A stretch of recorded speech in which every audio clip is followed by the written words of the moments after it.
Hello student, good evening everyone and welcome to Adda 24/7 WBCS Topper official YouTube channel.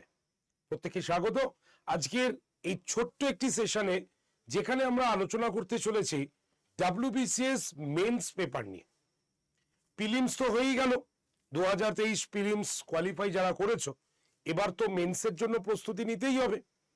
তো এই যে মেন্সের প্রস্তুতি কেমন ভাবে নিলে তুমি খুব ইজিলি কোশ্চেন্স কমন পাবে, অল্প সময়ের মধ্যে পুরো প্রস্তুতি সেরে নিতে পারবে, সমস্ত কিছু আলোচনা করব আজকের এই সেশনে। তাই তোমরা যারা যারা এই সেশনটি দেখছো প্রত্যেকের কাছে অনুরোধ, সেশনের লিঙ্কটাকে একটু শেয়ার করে দাও।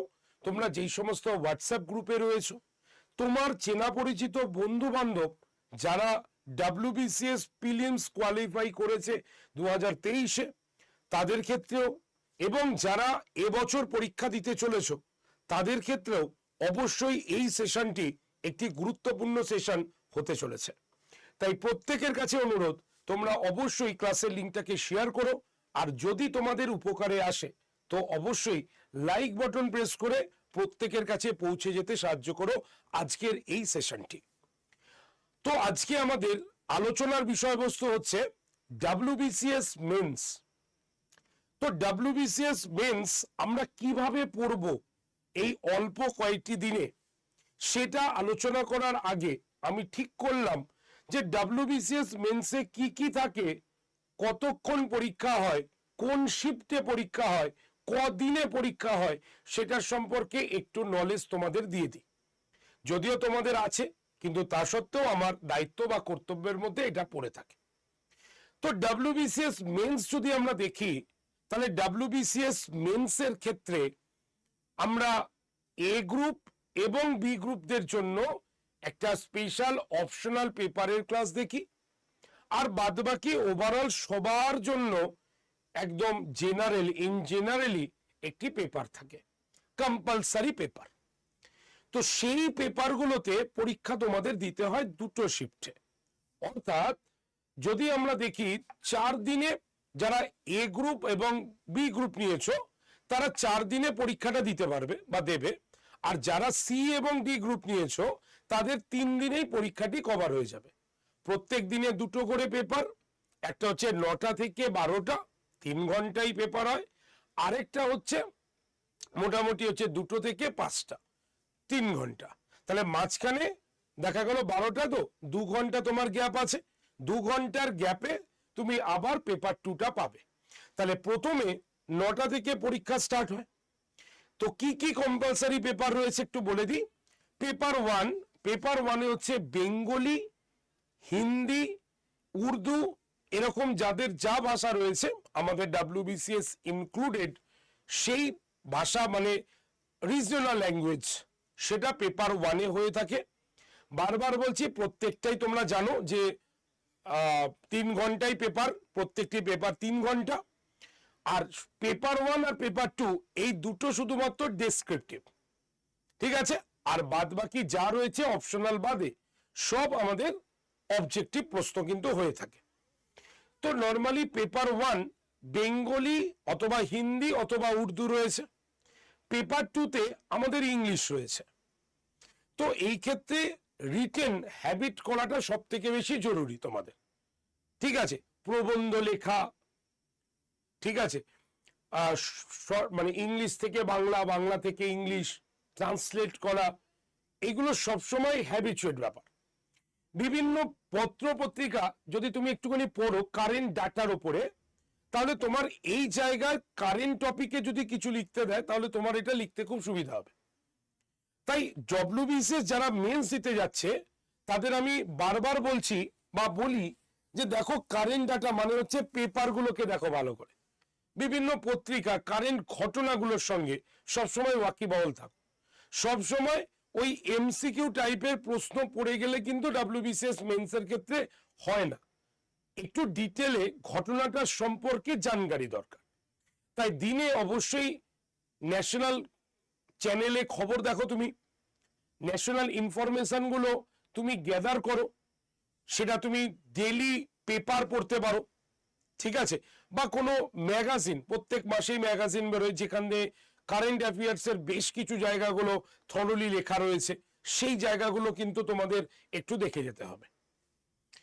বাংলা ইংলিশ দুটোর ক্ষেত্রে একই ভাবে প্রিপারেশন তুমি করতে পারো। রিটেন স্কিল যেহেতু এটা ডেসক্রিপটিভ টাইপ, সেহেতু তোমাকে রাইটিং স্কিলটা তোমাকে ঠিকঠাক এখানে রাখতে হবে। ঠিক আছে, চলে আসি ডে 2। ডে 2তে যদি যাও তাহলে পেপার 3 and 4 এই দুটো পেপারই তোমার ডে 2তে হচ্ছে, ওই 9টা থেকে 12টা, মাঝখানে 2 ঘন্টা গ্যাপ, আবার 2টো থেকে 5টা। তো এইখান থেকে আমাদের শুরু হয়ে যাচ্ছে জেনারেল স্টাডিজ এর পেপার।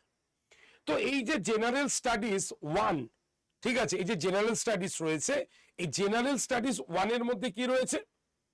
হিস্ট্রি অ্যান্ড জিওগ্রাফি, অর্থাৎ 100 নম্বরে হিস্ট্রি কোশ্চেন, এমসিকিউ 1 নম্বর করে পার কোশ্চেন, এবং জিওগ্রাফি। এই দুটো পেপার দুটো মানে নিয়ে আমাদের কিন্তু জেনারেল স্টাডিজ 1 এই পেপারটি কিন্তু তৈরি হচ্ছে। তাহলে এক্ষেত্রে হিস্ট্রি জিওগ্রাফি পড়বে কি করে?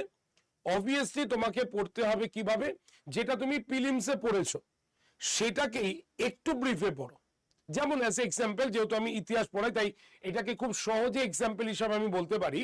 যেমন আমরা প্রিলিমসের ক্ষেত্রে হয়তো পড়েছি এইভাবে যে গান্ধীজির 11 পয়েন্ট অফ ডিমান্ডস, 11 দফা দাবি পরেই গান্ধীজি আইন অমান্য আন্দোলন শুরু করেছিলেন, তাই তো? এবার তোমাকে মেন্সে আছে এক্সাম্পল ভাবে পড়তে হবে যে গান্ধীজির 11 পয়েন্ট অফ ডিমান্ডসে তিনি কি কি রেখেছেন, সেইগুলো তোমাকে পয়েন্ট করে মাথায় রাখতে হবে। যেমন গান্ধী আরউইন প্যাক্টের সালটা আমরা প্রিলিমসের জন্য পড়েছি, কিন্তু গান্ধী আরউইন প্যাক্টে কি বলা হয়েছে এবং সেটা নেক্সট গান্ধীজির আন্দোলনে কতটা গুরুত্বপূর্ণ ভূমিকা পালন করেছে। বুঝতে পারছো আমি কি বলতে চাইছি? ঠিক এই জায়গাটা তোমাকে কিন্তু ক্যাচ আউট করতে হবে। তাহলে এইভাবে তোমাকে কি করতে হবে, প্রত্যেকটি মেন থিমগুলোর একটু ডিটেলে তোমাকে একটু আলোচনা বা একটু জানতে হবে। ঠিক আছে, তো সেটা তুমি, তোমার কাছে অনেকগুলো বই আছে, আমি একটা বইয়ের ক্লাস আনবো যেখানে আমি মেন্সের জন্য কোন কোন বইগুলো সব থেকে ইম্পর্টেন্ট সেটা তুমি দেখতে পারো। ঠিক আছে, নাম্বার 2 হচ্ছে জেনারেল স্টাডিজ 2, এটাও কিন্তু একদিনেই পরীক্ষা হচ্ছে। এখানে কিন্তু আমাদের কি থাকছে এই পেপারটার মধ্যে সায়েন্স অ্যান্ড টেকনোলজি থাকছে, জিকে এবং সিএ থাকছে। আর জিকে এবং সি এর জন্য তোমাকে আগেই বলে দিলাম, আর সায়েন্স অ্যান্ড টেকনোলজির জন্য আমাদের বেশ কিছু ইম্পর্টেন্ট বই আছে, আবিষ্কার রয়েছে, সেগুলোকে একটুখানি ডিটেলসে দেখো। ঠিক আছে, আর এইগুলো ম্যাগাজিনে খুব ভালোভাবে পাওয়া যায়। চলে আসি ডে 3 কথা। ডে 3তে যদি দেখি তাহলে পেপার নাম্বার 5 এবং পেপার নাম্বার 6 দুটোই কিন্তু ডে 3তেই হচ্ছে, এবং একটা 9টা থেকে 12টা, আর একটা 2টো থেকে 5টা। এই যে জেনারেল স্টাডিজ 5 যেটা রয়েছে সেখানে আমাদের কি রয়েছে? কনস্টিটিউশন রয়েছে, Indian constitution, Indian economics, special reference of RBI related.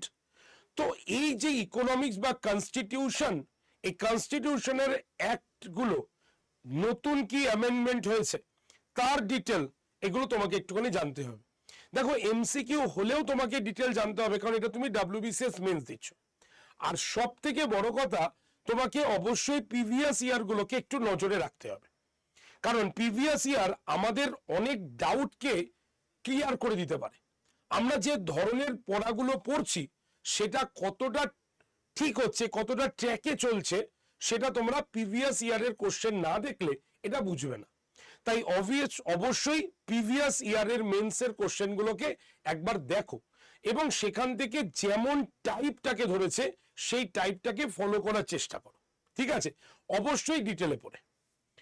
যদি আমরা পেপার নাম্বার 6-এ যাই তাহলে কি আছে? Arithmetic and reasoning. Arithmetic reasoning as a simple, তোমরা যেমন ভাবে পড়ে এসেছো, অন্যান্য পরীক্ষার জন্য পড়ছো, নর্মালি সেইগুলো করলেই হবে। এরকম নয় যেখানে অনার্স লেভেলের অঙ্ক তোমাকে আমি করতে বলবো, বা বিশাল বড় চিন্তা ভাবনা যুক্ত অঙ্ক আমি করতে বলবো, নর্মালি অ্যাজ ইউজুয়াল। তো এই যে দুটো পেপার, এই পেপার মিলে হচ্ছে আমাদের অ্যাক্ট। ঠিক আছে, তাহলে এই হচ্ছে আমাদের পেপার নাম্বার 6 এবং পেপার নাম্বার 5।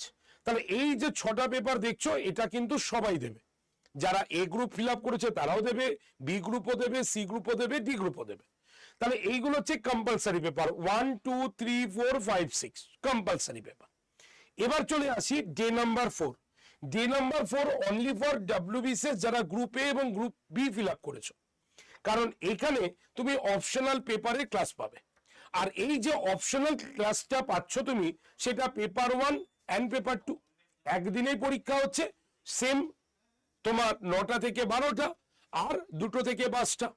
সুতরাং এই যে অপশনাল, তোমরা সবাই জানো অপশনাল পেপার একটাই নিতে হয় এবং সেটা 2টো পেপার রয়েছে, পেপার 1 এন্ড পেপার 2। তাহলে সেটা আমরা এই ডে 4-এ আমরা কিন্তু কভার করতে পারবো। তো অপশনাল ক্লাস নিয়ে আলাদা আলোচনা করা হবে, কোন অপশনাল ভালো সেটা তোমরা অলরেডি চুজ করেই নিয়েছো, ঠিক আছে, কারণ এখন চুজ করা যাবে না, অলরেডি চুজ করে নিয়েছো এবং পড়া শুরু করে দিয়েছো। তো মধ্য কথা হচ্ছে WBCS মেন্স এটাকে যদি তুমি টার্গেট করো বা প্রিপারেশনের স্ট্র্যাটেজি দেখো, তাহলে আমি বলবো detail plus previous year plus নতুন প্র্যাকটিস সেট, এই তিনটেকে একসঙ্গে করো। প্রিভিয়াস ইয়ার দেখে তুমি কনসেপ্টটাকে ক্লিয়ার করে ফেললে, মেন যে মানে বইগুলো থেকে তুমি ডিটেলে পড়ে নিতে পারলে, এবং এই দুটো তোমার কাছে কতটা বোধগম্য হলো সেটা বোঝার জন্য তোমাকে প্র্যাকটিস সেট রাখতে হবে। আমি প্রত্যেককে বলি প্র্যাকটিস সেট অবশ্যই করো। তো এইভাবে যদি প্রিপারেশন নেওয়া যায় তাহলে ইজিলি মেন্স তুমি কোয়ালিফাই করতে পারো। তবে মাথায় রাখতে হবে ডিটেলস যখন বলেছি, তো ডিটেলসটা তোমাকে করতেই হবে, কারণ আগেই বলছি ওপর থেকে ভাষা পড়লে হবে না, যেটা তুমি প্রিলিমস করেছো। আর এর জন্য আমি বলি প্রিলিমসের সঙ্গে মেন্সের প্রস্তুতি রাখো, তাহলে অনেকটা সুবিধা হবে। এবং তোমরা অনেকেই সেটা করো না বলছি না, করো, কিন্তু এই মুহূর্তে হাতে আর সময় নেই। তাই অবশ্যই যেগুলো পড়েছো সেগুলোকে রিভিশন যখন দেবে অবশ্যই তার একটু ডিটেল তোমরা একবার দেখার চেষ্টা করো। তাই পেপার, ভালো ম্যাগাজিন এবং নিউজ চ্যানেল এগুলো কিন্তু অবশ্যই তোমার প্রত্যেক দিন রুটিনের মধ্যে রেখো। ক্লিয়ার? তো আজকে আর মানে সময় অলরেডি হয়ে গেছে, এইভাবে প্রস্তুতি নাও। আর তোমরা দেখতে পাবে সোম থেকে শনি প্রত্যেক দিন সকাল 11টায় আমি তোমাদের হিস্ট্রি ক্লাস নিয়ে এই চ্যানেলে আসি, প্রত্যেক দিন একদম সিকোয়েন্স ধরে পড়াই। একবার ক্লাসে এসে দেখো, ক্লাসটাকে করো, তাহলে দেখবে রিভিশনের জায়গাগুলো কতটা ইজি বা স্মুথ ভাবে তোমাদের হবে। সোম থেকে শনি প্রত্যেক দিন সকাল 11টা চলে এসো ক্লাসে। তো এই হচ্ছে আজকের আমাদের সুন্দর তোমাদের যে প্রশ্ন ছিল, এবার মেন্স কিভাবে কোয়ালিফাই করতে পারি বা স্ট্র্যাটেজি কি সেটা আমি বললাম। খুব শিগগিরই আরেকটি নতুন ভিডিও আনবো যেখানে আমি বই সংক্রান্ত বিষয় নিয়ে তোমাদের সঙ্গে আলোচনা করব। তো যারা যারা এই সেশনটি দেখছো প্রত্যেকে একটুখানি সেশনটা যদি তোমাদের উপকারে আসে অবশ্যই লাইক করো, শেয়ার করে দিও, এবং যারা এখনো চ্যানেলটাকে সাবস্ক্রাইব করোনি তারা এক্ষুনি চ্যানেলটাকে সাবস্ক্রাইব করো, কারণ চ্যানেল সাবস্ক্রাইব করা থাকলে নতুন ভিডিওর লিংক সঙ্গে সঙ্গে তোমার কাছে কিন্তু চলে যাবে নোটিফিকেশন আকারে। তো এইটুকুই রাখছি, বেস্ট অফ লাক, চিন্তা করো না, কর্ম করো, ভালো করে পড়াশোনা করো। দেখা হচ্ছে তোমাদের সঙ্গে নেক্সট ক্লাসে। Thank you very much.